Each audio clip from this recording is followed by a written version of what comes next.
Un saludo cordial a todas y todos. Es un verdadero placer poder colaborar con la divulgación de este nuevo Código Procesal de Familia y sus alcances.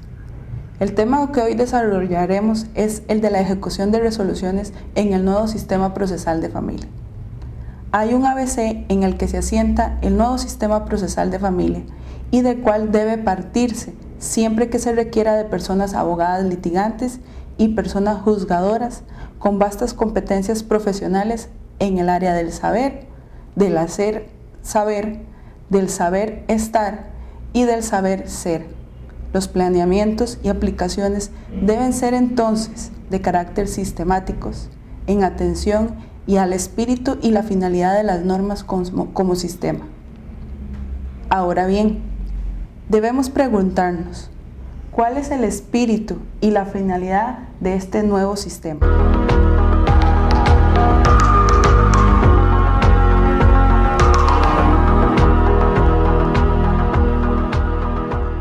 La respuesta la encontraremos en el artículo 6 del Código Procesal de Familia, en adelante y para mayor facilidad, CPF.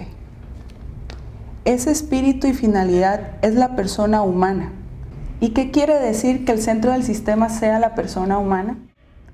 Esto quiere decir que fundamentalmente el respeto, la dignidad integral, escucha, consideración, oportunidad de crecimiento. Quiere decir que el tiempo y los recursos invertidos estén justificados a partir del desarrollo de competencias profesionales y laborales por parte de los expertos involucrados en el desarrollo del proceso. Sean las personas juzgadoras, las personas abogadas litigantes, sean los miembros de equipos interdisciplinarios, sean los auxiliares de justicia, es decir, de las personas técnicas judiciales, las autoridades administrativas y policiales. Que la persona humana sea el centro debe significar un nivel mínimo de condiciones aspirando a un nivel óptimo de calidad. Quiere decir que los recursos estén estratégicamente dispuestos para obtener el mejor resultado. Dentro de esta línea de ideas se establece una especial encomienda a efectivizar los derechos de las personas en situación de vulnerabilidad, como lo mencionan los artículos 7 y 8 del CPF.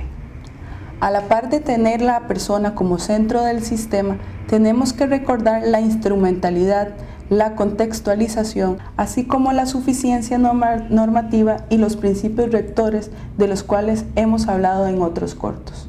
De todo esto es necesario tenerlo a la vista dentro del sistema sofisticado de una nueva generación, para explicar la ejecución de resoluciones dentro del sistema. El presupuesto de este tema es que tengamos una resolución que hay que hacer efectiva, que el derecho de quien se ha sometido a un proceso y se le ha dado la razón total o parcialmente es que la sentencia se ejecute y deber de quien no es colaborar para que el sistema se ejecute. El CPF tiene una sección para este tema en los artículos 302 al 322, pero también tiene otros específicos de pensión alimentaria y de ejecución de resoluciones extranjeras, los cuales ya en su momento abordaremos. Para hacer un esquema mental, debemos decir que el CPF contiene 3 capítulos referidos a la ejecución de fallo: ejecución de resoluciones inscribibles, ejecución de resoluciones con obligaciones personalísimas y ejecución de derechos patrimoniales. En el capítulo 3, sobre la ejecución de derechos patrimoniales, a su vez se divide en 3 secciones. Sección primera, el derecho de ganancialidad. Sección segunda, obligaciones de hacer, de no hacer y entrega de cosas. Y sección 3, obligaciones de pago.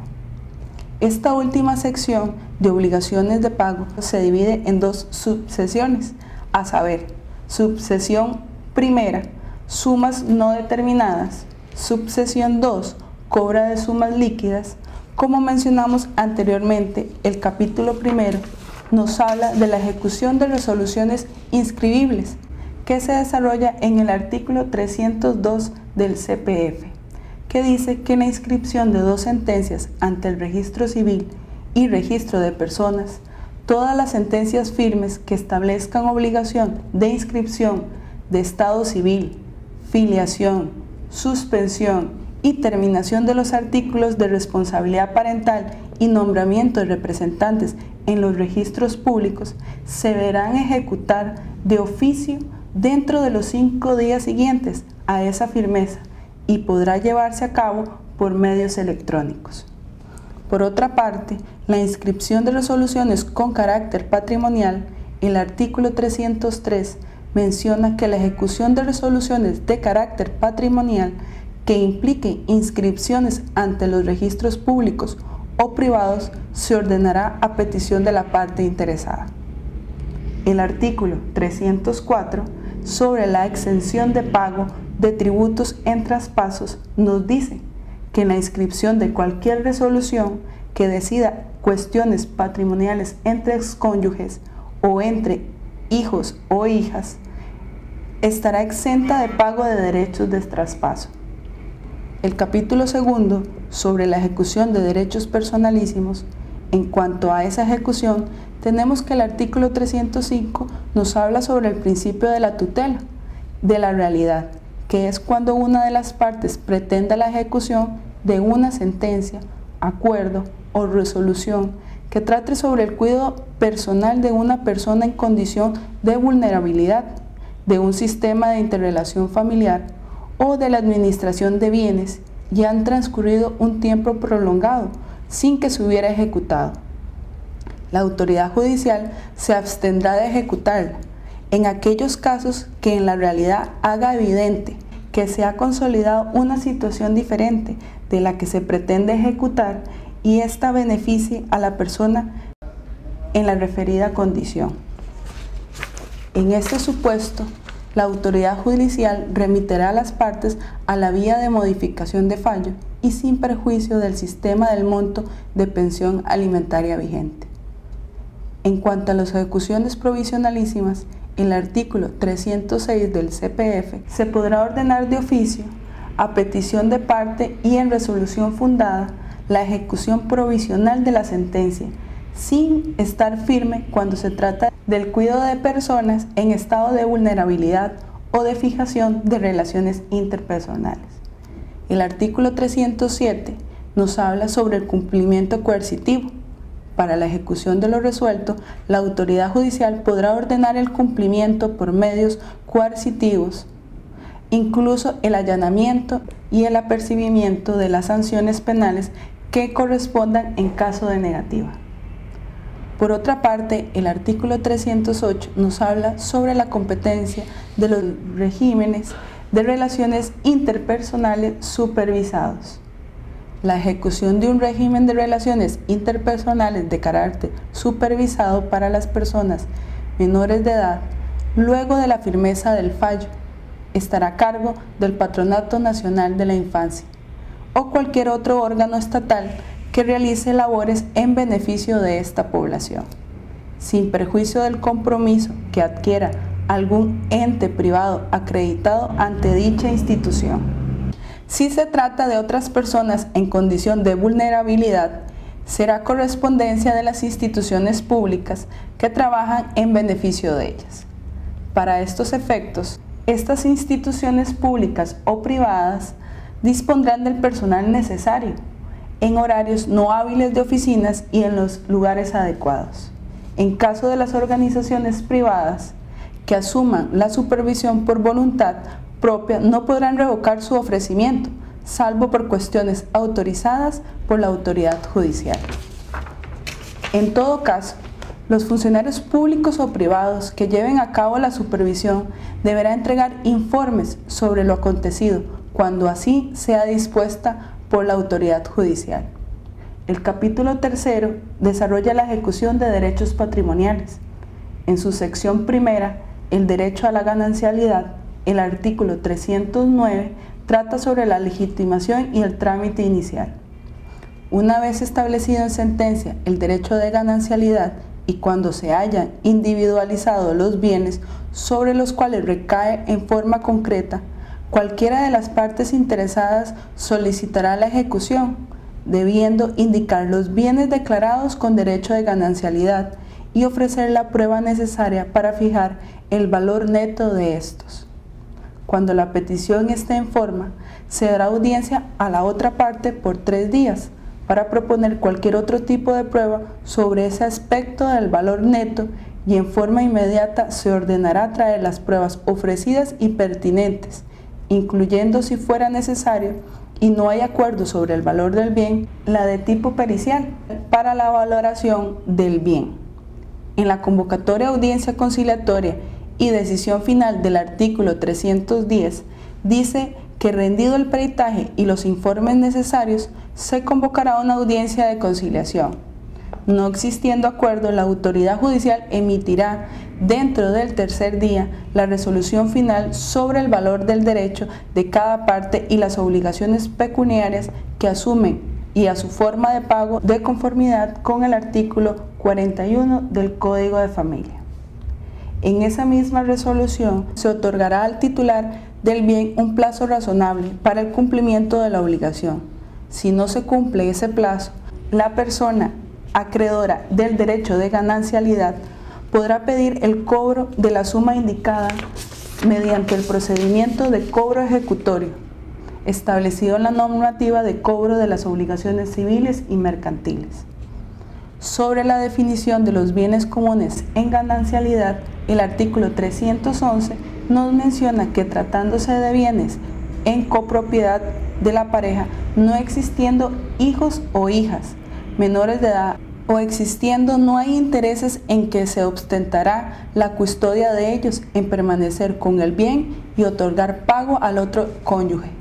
Y si bien ambas partes tienen interés en la titularidad completa del bien sin que exista acuerdo en otra resolución, la autoridad ordenará el remate con la base del acuerdo de partes o bien en su defecto del dictamen pericial pedido, salvo que existan gravámenes hipotecarios, sin posibilidad de rebajar la base ante los remates fracasados.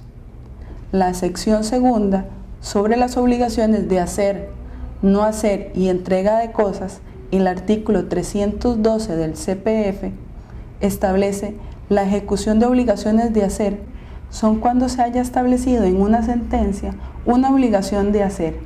El despacho ordenará a la persona obligada llevar a cabo lo dispuesto, para lo cual concederá un plazo razonable de conformidad con la naturaleza de la obligación y las condiciones personales y económicas de la persona obligada. Vencido el plazo, sin que hubiera cumplido la parte ejecutante, podrá llevar a cabo lo ordenado, pudiendo establecer luego el respectivo cobro de los gastos incurridos, así como los daños y perjuicios mediante el procedimiento de cobros de sumas no determinadas que establece este código. La parte ejecutante podrá cobrar en esta misma vía los daños y perjuicios, en caso que no pueda o no quiera cumplirla. Si se tratara de una firma de una escritura pública y el obligado no cumple con otorgarla en el plazo conferido, el tribunal ordenará la confesión de la escritura correspondiente a un notario público a elección de la parte ejecutante, con el otorgamiento de la obligación por parte de la autoridad judicial. Ahora bien, obligaciones de no hacer están establecidas en el artículo 313 y dice que cuando se haya obligado a una persona a no hacer determinado acto o conducta bajo apercibimiento de ser juzgado por el delito de desobediencia a la autoridad y a incumplimiento, la autoridad judicial, de oficio o por petición de parte, lo comunicará al Ministerio Público para lo correspondiente y se tomarán las medidas necesarias para el cumplimiento de la orden de no hacer, incluso con auxilio de la autoridad de la policía. Para el cobro de daños y perjuicios provocados por el incumplimiento, se seguirán los trámites previstos en este artículo. El artículo 314 del CPF establece en cuanto a la entrega de las cosas, si se ha percibido de la entrega de una cosa en el plazo establecido, sin advertencia del juzgamiento por el delito de desobediencia a la autoridad, se procederá a percibirlo de forma para que éste cumpla en forma inmediata. Si no se cumple la obligación y la cosa fuera localizable y no recompensable en dinero, se podrá llevar a cabo con auxilio de la autoridad de la policía el allanamiento del lugar en que se encuentren las formalidades de la legislación procesal penal. Si el incumplimiento de esta obligación provoca daños y perjuicios para su cobro, se seguirán los trámites previstos en este capítulo. La sección tercera nos habla sobre las obligaciones de pago. Esta sección a su vez tiene 3 subsecciones. La primera es sumas no determinadas establecidos en el artículo 315, que dice sobre el trámite inicial. Cuando en la resolución judicial se hubiera ordenado el pago de daños y perjuicios o de suma por definir, se debe presentar la liquidación concreta y detallada de los montos. La petición se pondrá en conocimiento de la parte ejecutada por 5 días. En caso de no oposición o allanamiento a las pretensiones, se dictará sin más trámite la resolución final. En caso de oposición y si fueran necesarios, la autoridad judicial ordenará la realización de dictámenes periciales y pedirá los informes y documentos que las partes propongan. La audiencia del artículo 316 establece que rendidas las pericias y recibidos los demás informes y documentos, se admitirá las demás pruebas y se convocará una audiencia en la cual se intentará la conciliación. En caso de que ésta fracase, se recibirá la prueba admitida, se oirán las conclusiones y se emitirá la parte resolutiva de la sentencia. En tanto, la sentencia integral debe ser dictada y notificada dentro del tercer día. En cuanto al artículo 317, nos habla sobre la decisión final. De establecerse un monto para el pago, la autoridad judicial deberá otorgar en esa resolución el plazo razonable para el cumplimiento del ordenado. De acuerdo al monto y condiciones personales y patrimoniales de la persona obligada, el cual no podrá exceder de 6 meses, y de no hacerlo la parte ejecutante podrá iniciar el trámite del apremio patrimonial ejecutorio para conseguir ese pago. Ahora, la subsección segunda se trata sobre el Código de Sumas Liquidadas, normativa aplicable en el artículo 318, y dice que salvo lo dispuesto en esta normativa, el trámite de cobro de las sumas de dinero establecidas en resolución judicial firme se hará efectivo directamente en el mismo proceso mediante el trámite previsto para el cobro de obligaciones civiles y mercantiles. Tratándose del nombramiento de la persona depositaria judicial, se tendrá en cuenta el interés familiar para su designación. Los bienes con derecho de ganancialidad está establecido en el artículo 319 y establece que no será necesario decretar embargo de los bienes sobre los cuales recayó el monto del derecho de ganancialidad, y si ya existe anotación en virtud del proceso resolutivo, para proceder con la fase de remate únicamente deberá presentarse la certificación registral en la que conste la preferencia de esa anotación. Cuando dicha anotación no es preferente, el eventual remate deberá efectuarse con el gravamen que tenga ese carácter. El artículo 320 nos habla sobre el embargo de bienes en sociedades comunes, a fin del cobro de cualquier suma de dinero líquida determinada en resolución de proceso familiar. Procederá al embargo de los bienes propiedad de una de las sociedades en los cuales los cónyuges o exconvivientes de hecho son los únicos accionistas. Asimismo, el artículo 321 trata de la inscripción de aprobaciones de remate entre familiares. Una vez aprobado un remate en un proceso familiar en el cual la adjudicación correspondió a uno de los excónyuges o cualquiera de sus hijas o hijos, su inscripción se verificará por medio de la ejecutoria de la resolución que lo aprobó y demás piezas necesarias para esa inscripción.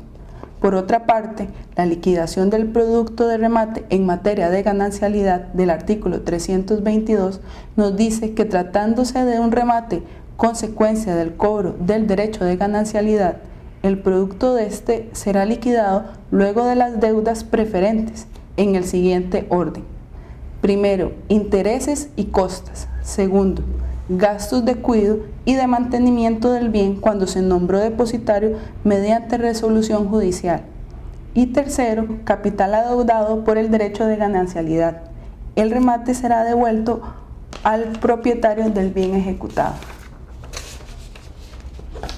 En cuanto al tema de la ejecución de la deuda alimentaria, el artículo 271 habla sobre la exigibilidad de la obligación alimentaria. La cuota alimentaria establecida en el acuerdo previo de conciliación o en la sentencia anticipada será ejecutable por los medios coercitivos establecidos después del tercer día de la notificación. La forma de pago del artículo 272 dice que la deuda de alimentos se pagará mediante la entrega de la cuota establecida de la persona beneficiaria o su representante en forma directa, por depósito bancario o una cuenta de la parte gestionante, y en su defecto, a una cuenta del Poder Judicial según los trámites establecidos en las normas reglamentarias y circulares que al efecto dicte la institución. Por otra parte, el artículo 273 habla sobre la retención salarial y dice que en cualquier momento de su ejecución, incluso desde la propia demanda de alimentos, la parte actora podrá solicitar al despacho judicial que se ordene la retención de la cuota alimentaria de la fuente regular de ingresos de la persona deudora, devenga en su trabajo u otra actividad, y se deposite en el lugar que se le indica. Ninguna persona podrá negarse llevar a cabo esta retención y depósito. Su falta podrá ser denunciada por delito de desobediencia de la autoridad. No podrá despedirse a una persona trabajadora por la retención del salario ordenada en virtud de una deuda alimentaria. La retención del salario por concepto de pensión alimentaria tendrá preferencia sobre cualquier embargo o retención de carácter civil que tenga la persona deudora. Si se trata de dos o más deudas alimentarias y el salario de la persona deudora no alcanza para la retención de ellas, con independencia de su nacimiento, deberá negociar entre las personas beneficiarias del monto retenido. Ahora bien, en cuanto al apremio corporal, el artículo 274 establece que en caso de no cumplirse el pago normal de la deuda alimentaria, a petición de la parte acreedora se podrá girar contra la persona deudora mayor de 15 años y menor de 75 años, orden de apremio corporal a la cual procederá para el cobro de 6 mensualidades, incluyendo la presente, y demás de los rubros de aguinaldo, salario escolar o gastos de inicio de elecciones y gastos extraordinarios. Para el cumplimiento de la orden de apremio corporal podrá extenderse a pedido de la parte gestionante y luego de agotadas otras formas para hacer efectiva la orden, allanamiento del lugar donde se oculte la persona deudora, cuya actuación verificará la autoridad judicial que conoce el asunto o comisionar a otro despacho, todo según los procedimientos dados en la legislación procesal penal. No procede el apremio corporal contra la persona deudora a quien se le retiene la cuota alimentaria de su fuente de ingreso por orden de la autoridad judicial y se hará verificado la retención en forma periódica, salvo que la retención fuera incompleta o existieran cuotas pendientes. Pero previo a esto debe hacerse una advertencia de pago por 5 días. Ninguna persona deudora alimentaria podrá establecer un apremio corporal por más de 6 meses. Al vencimiento de este plazo se ordenará su libertad y lo no pagado podrá cobrarse mediante vía de cobro ejecutorio. Pero si se activa esta vía, estando aún apremiada la persona deudora, cesa dicho estado en forma inmediata. Todo sin perjuicio de que las cuotas de alimentos que corran en tanto se mantenga el apremio podrán cobrarse también por aquella vía ejecutoria sin necesidad que se haya solicitado el respectivo apremio.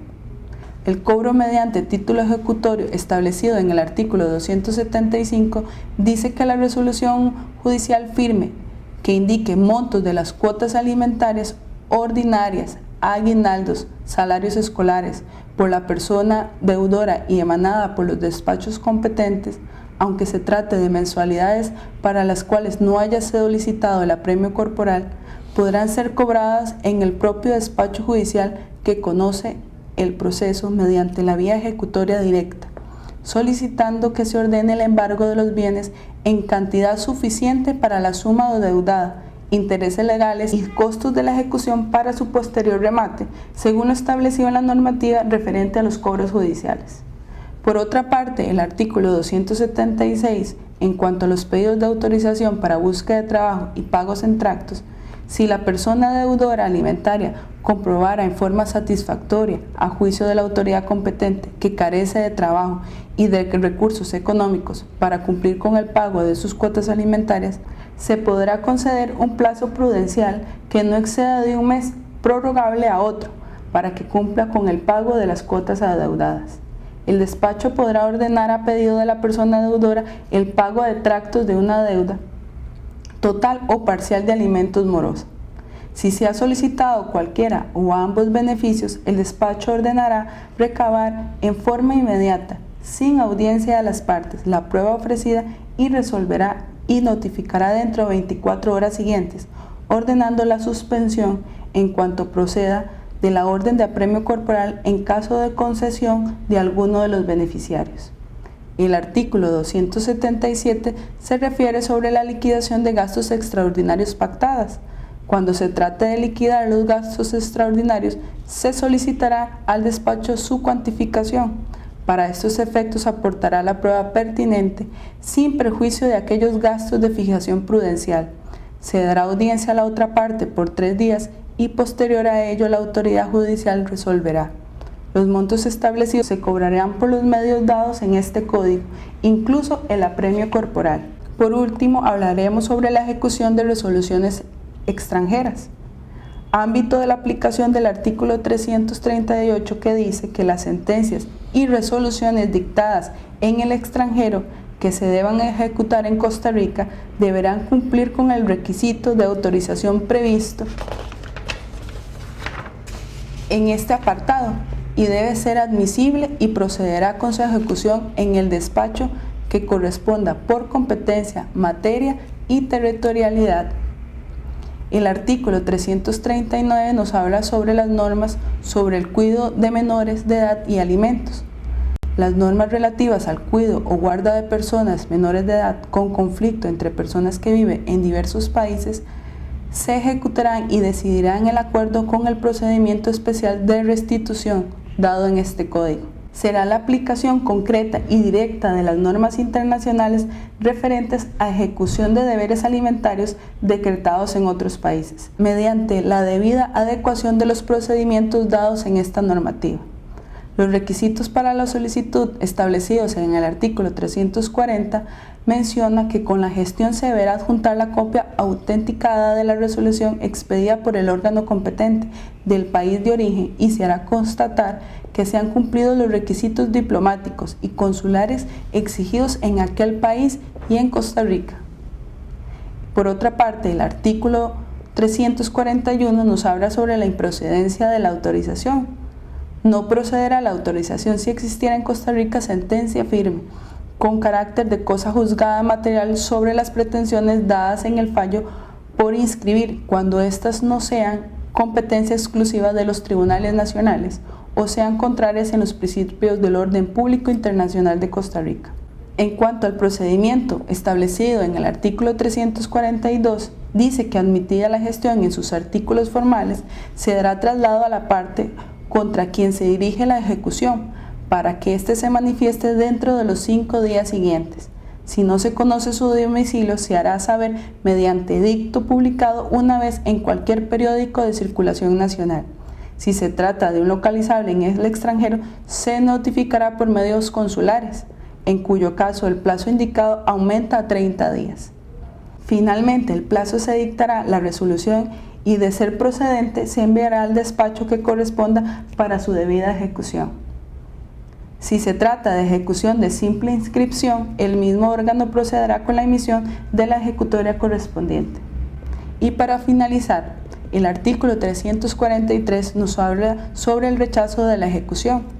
Si el reconocimiento se niega, se devolverá la documentación a que se haya presentado y si el rechazo se debió a cuestiones formales, una vez subsanado se podrá formular una nueva solicitud. Espero que toda esta información les sea de utilidad y para mí fue realmente un placer colaborar con estos videos y muchísimas gracias.